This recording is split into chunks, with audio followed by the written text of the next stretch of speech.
손오공은 드래곤볼의 주인공으로 이름의 이유야 모티브는 서유기의 주인공 손오공이다. 사이언으로서의 본명은 카카로트다. 손오공에게 본명이 있었다는 것은 극중 아무도 몰랐는데 어느 날 갑자기 나타난 형 라데치가 가르쳐 주었다. 파우즈산에서 혼자 살았지만 할아버지 소노반이 남긴 유품인 드래곤볼 4성고 때문에 푸르마와 엮이게 된다. 이후 무천두사 밑에서 수련을 쌓고 강적을 물리치며 격투가로 성장해 갔다. 원작 드래곤볼에서는 이 시점 이후의 인생 전부를 독자와 함께한 인물로 시작할 당시엔 12세였지만 드래곤볼 마인부 편 종료 시점에서 손녀를 둔 할아버지가 되었다. 몇 번 정도 죽을 고비를 넘기고 정말로 죽기도 하면서 그때마다 주인공을 다른 캐릭터들에게 인수인계할 예정도 있었지만 팬들은 항상 오공을 원했기에 계속 부활하는 영원한 주인공이 되었다. 하이스쿨 편 때 5반으로 잠깐 바뀌었을 뿐이다. 이번 판에서 원로 성우 노자와 마사코가 유년기부터 중년기까지의 손오공을 현재까지 모두 담당하고 있다. 뿐만 아니라 손오공 가문의 캐릭터인 버독, 손오반, 손오천, 오공에서 파생된 캐릭터인 타레스, 오공블랙, 오지터, 베지트까지 모두 연기하였다. 오공의 특유의 삐쭉빼쭉한 헤어스타일은 작가인 토리야마 아키라가 밝히기를 데지카 오사무의 작품인 철한 아톰의 주인공인 아톰의 헤어스타일을 참고하여 그런 거라고 한다. 오공의 성격은 대체로 정의로움, 전투가 천연으로 설명되며 이는 평생 변하지 않았다. 나이가 들어서는 깐족거리는 면도 볼 수 있다. 사람의 목숨을 빼앗는 행위는 절대 용서하지 않는데 실제로 오공이 싸우면서 사살한 적들은 무고한 사람을 최소한 한 명 이상 죽이는 모습이 작중 나온 캐릭터들이다. 딱히 세계를 구하려고 하진 않지만 무고한 사람을 해치는 것에는 크게 반대하는 묘한 밸런스를 가지고 있다고 볼 수 있어 결과적으로는 정의롭다고 볼 수 있는 모습이다. 정의로운 성격과 더불어 큰 비중을 차지하는 것이 전투광적인 성격이다. 사실 이 점은 오공의 정의감과 상충되는 부분인데 피콜로나 베지터 같은 악당도 보다 강해져서 실력으로 꺾어 보이겠다면서 일부러 죽이지 않았다. 애니메이션 한정으로는 주사를 맞는 것을 매우 무서워한다. 이게 어느 정도냐 하면 잠깐 신경이 딴 데 팔린 사이에 의사가 주사를 놓자 바로 격렬한 비명을 지를 정도이다.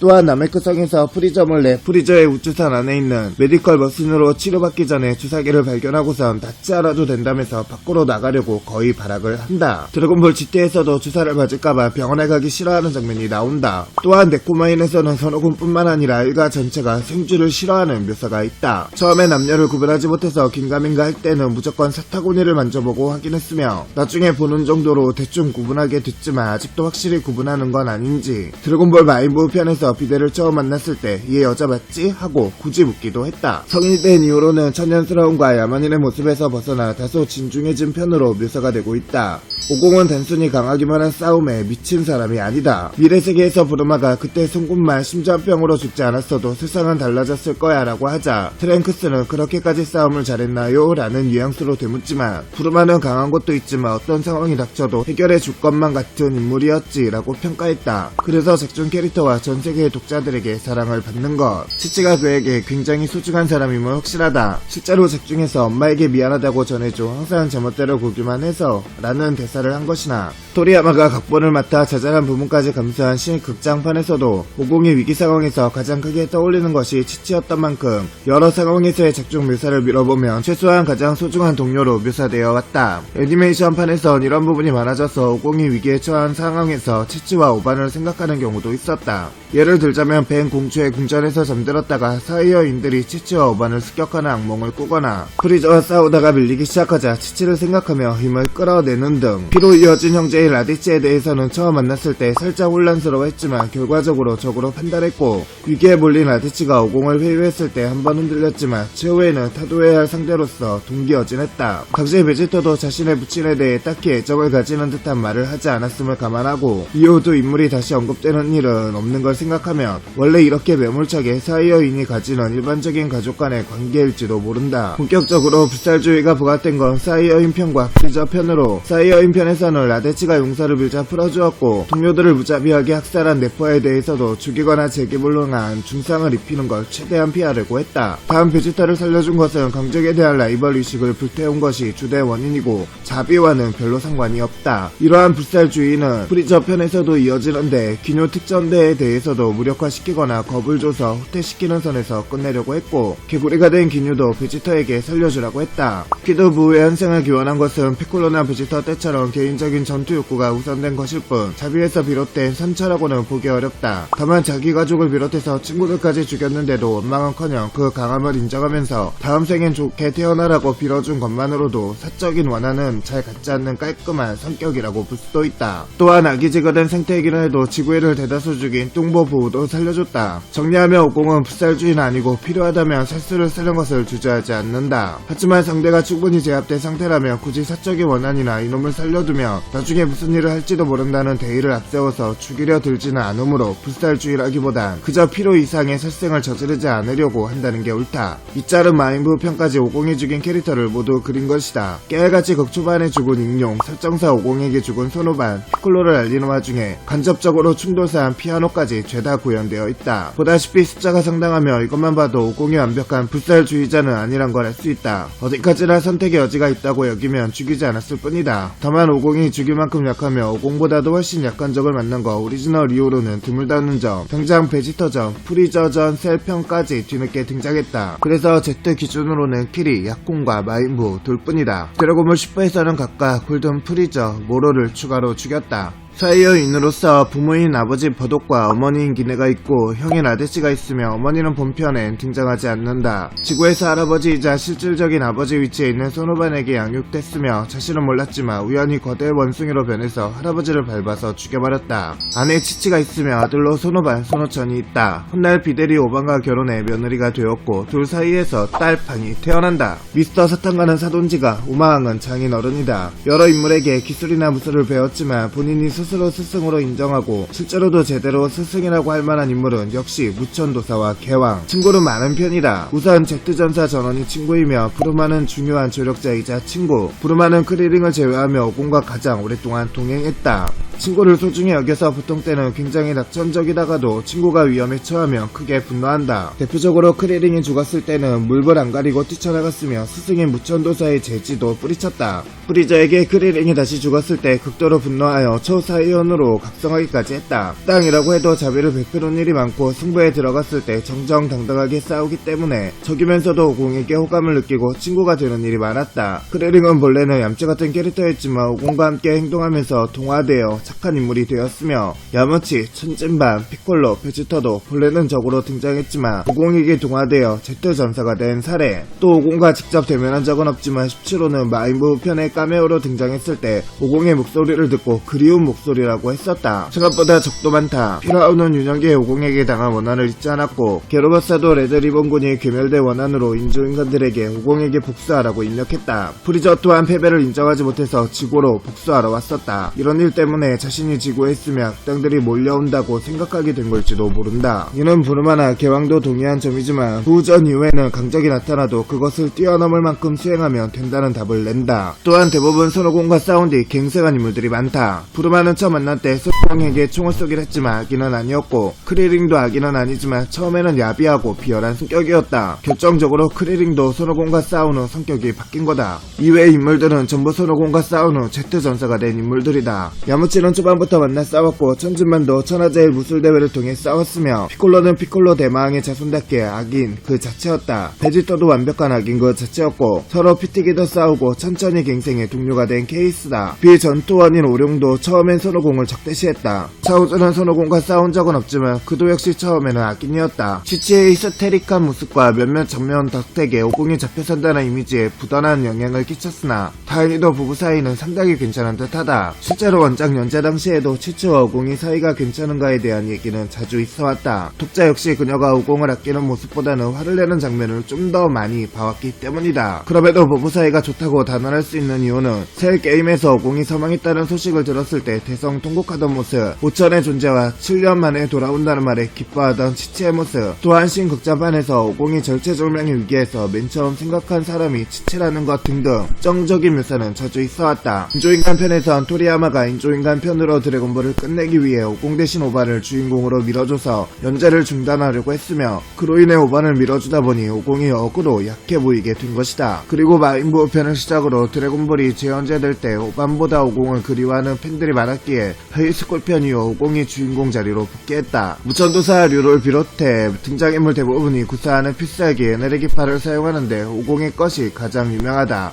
원래 무천도사는 할아버지 소노반 정도를 제외하며 에너지기파를 직접 전수하지 않았지만 오공은 한 번 보고 그대로 따라했다. 손오공과 베지터의 퓨전으로 탄생한 전사 오즈터가 되는데 베지터와 더불어 합체 캐릭터의 영대에서 매긴 캐릭터다. 퓨전 캐릭터답게 손오공과 베지터 두 사람의 외모를 적당히 섞어둔 모습이며 자식인 오천쿠스와 마찬가지로 메타물 성인의 전투 복장을 입고 있다. 사기가 없어지는 초사이어인포 변신에서도 특유의 조끼는 입고 있는 모습이다. 거대 원숭이는 오공이 처음으로 변신한 형태. 보름달을 보게 되면 변신하며 변신 중 이성을 잃고 난폭해진다. 외형은 거의 킹콩과 같다고 보면 되며 꼬리가 있어야만 변신이 가능하다. 개왕권은 개왕 아래서 습득한 변신. 사용 시 전투력이 배로 뛰며 붉은 오라가 둘러진다. 다음 반동은 매우 심하며 몸에 엄청난 부담을 준다. 저쪽에선 개왕권 2배, 3배, 4배, 10배, 20배까지 보여줬다. 개왕권은 네퍼와 기뉴에게 선보였으며 2배에서 4배는 베지터와의 격전에서 10배와 20배는 프리저에게 선보였다. 각종 나메크성에서 프리저와 격전 중 프리저가 크리링을 살해하자 초사이어인으로 변신했다. 이때 오공의 전투력은 노말의 50배가 든다. 구역은 머리카락이 위로 솟아오르며 금발로 변하고 눈썹은 노란색에 눈동자가 녹색으로 변한다. 더불어 전실에서 나오는 오라의 색깔이 금빛이 든다. 후에 나온 상위 변신들과 겨우 초사이언 레벨로는 대적조차도 불가능한 적들 탓에 실용성은 거의 없어졌지만 보통 상대의 전투력을 가늠하거나 시험해보고 싶을 때 쓰인다. 무엇보다도 이 형태가 파워는 둘째치고 에너지 및 체력 소모 효율이 초사이언 시리즈 중 제일 좋다.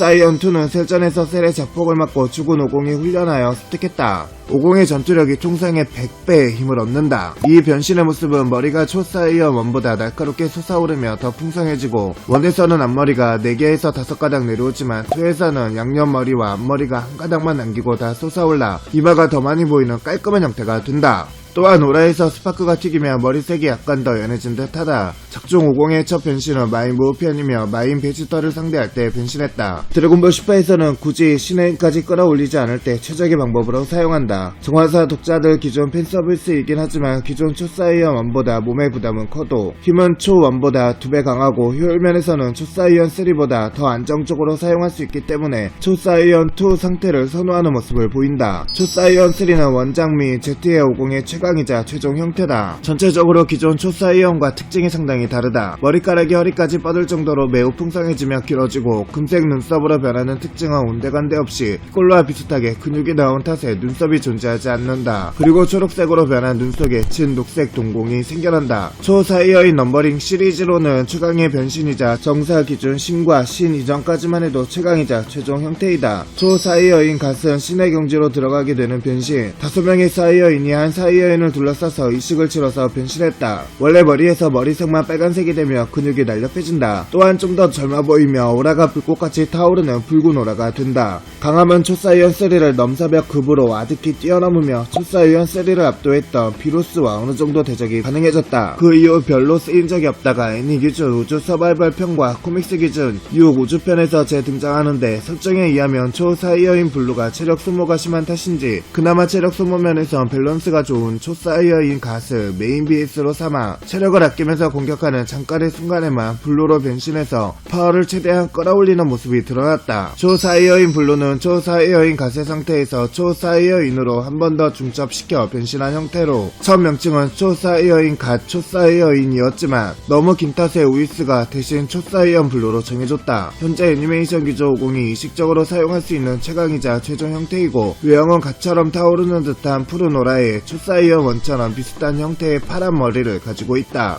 어떻게 습득했는지는 보여주진 않지만 우이스 밑에서 수련하여 초사이어인을 뛰어넘고 도달하게 되었다고 묘사했다. 최초 출연은 부활의 F로 골든 프리저와 격전을 펼쳤으며 이후 슈퍼에서 주력 변신으로 나온다. 전투력은 갓에 비하면 상당히 증가한다. 본래 초기엔 전투력 차가 크지 않을 걸로 생각됐지만 슈퍼를 통해 블루의 행적이 점점 많아지며 확실한 차이가 생겼다. 단적인 예로 신 브로리와 싸우며 갓 상태임에도 완전히 개털리는 오공이었지만 블루로 변신하자 브로리가 더 이상 우위를 점하지 못하고 프리저가 부르기 전까지 근접 격투를 반복했다.